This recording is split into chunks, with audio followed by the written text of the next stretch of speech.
What is going on, community? What is going on, people of Earth? Welcome back to the Flash by Night channel, and welcome back to, hopefully, Transformers Thursday.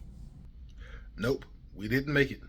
We're about to get into Transformers issue number 24 and the world's most dangerous game. So I'm not going to hold you long. Issue 24 is pretty straight and simple. So we start off with a young man named Ethan. I'm not sure if Ethan is like a teenager or like early 20s, but he's heavy into gaming and he works at this science lab. But he spends all of his off time at the science lab developing what he thinks is the most advanced computer game of all time. And in the mid-80s, he's probably right. Martha, his partner at work, asked him to take a break so she can check on the hydrothermocline, which I'm guessing is an engine that can help you make energy out of water. We know where this is going. After that, he gets back to his game, but he mentions to Margaret that amongst all the things advanced about his video game, there's also a back door in case something were to go wrong, called After Death.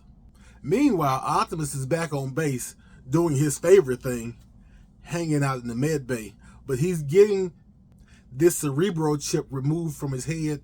If you remember from a couple of issues ago, he had this cerebro chip put into him by one of the Insecticons that let Megatron hear all of his communication. They found out about it over time. He got it removed, but now they're reverse engineering it so that he can hear Megatron. And Megatron's next plan, of course, is to attack this science lab. So the Autobots transform and roll out. You got it. But it's not just any Autobots or just any Decepticons that show up with Optimus and Megatron. It must have been a while since the last issue and this issue, because out of the blue, Optimus pulls up with the Protectobots and Megatron pulls up with the Combaticons. So they both get together. The Protectobots form Defensor and the Combaticons form Bruticus. And we have a showdown between Optimus and his combiner and Megatron and his combiner.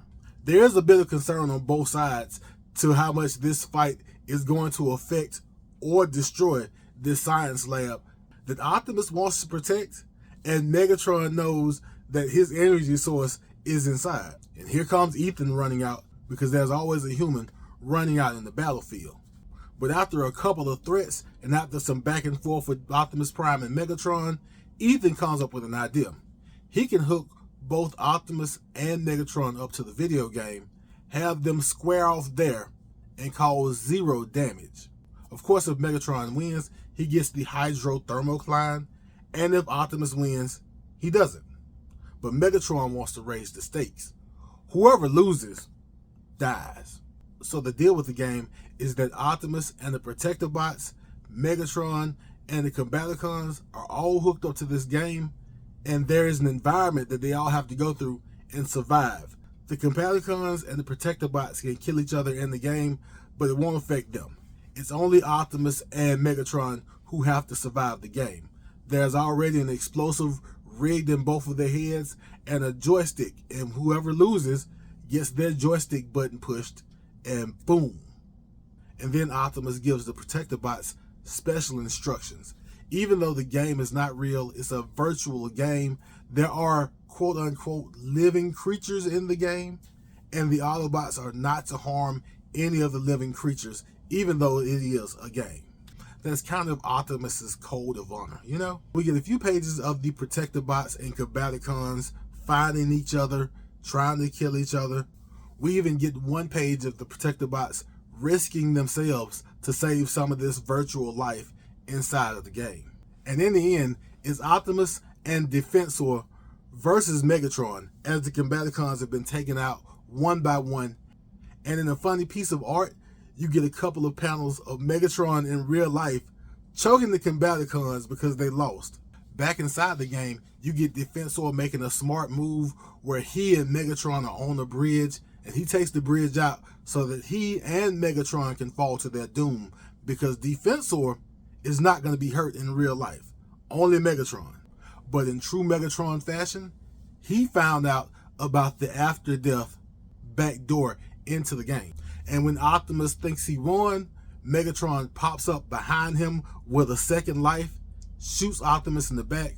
Optimus almost falls to his doom, but with only one good arm, he's able to make it up and take out Megatron once again. But with Megatron falling, some of those virtual life forms also fell and also died when Megatron died in the game. So back in real life, everyone knows the Megatron lost, and it's time for Ethan to push the joystick button and blow Megatron to smithereens. The only problem is Optimus, with his high moral standards, knows that creatures died when he and Megatron were fighting, and he thinks that him killing creatures along with killing Megatron equals cheating, and he tells Ethan to push his button and blow him up because it's only fair. Yeah, I know. I wouldn't have done it either. And with the push of a button, there is a huge explosion, and there is no more Optimus Prime. And although Ethan is not a friend of the Autobots, he knows what he just did. The Protectobots know what he just did. And of course the Decepticons know what he just did. So everyone leaves. Megatron has the hydrothermocline. The Protectobots ride back to base in pure silence. And the only thing Ethan is left with is the version of Optimus Prime that will forever be left in his game. Maybe. So now that there's no Optimus Prime, what happens to the Autobots? What happens to the Decepticons? Do they just rule the world? Or do we have unforeseen issues within the ranks? We'll have to find out next time on Transformers Thursday. I hope you enjoyed yourself.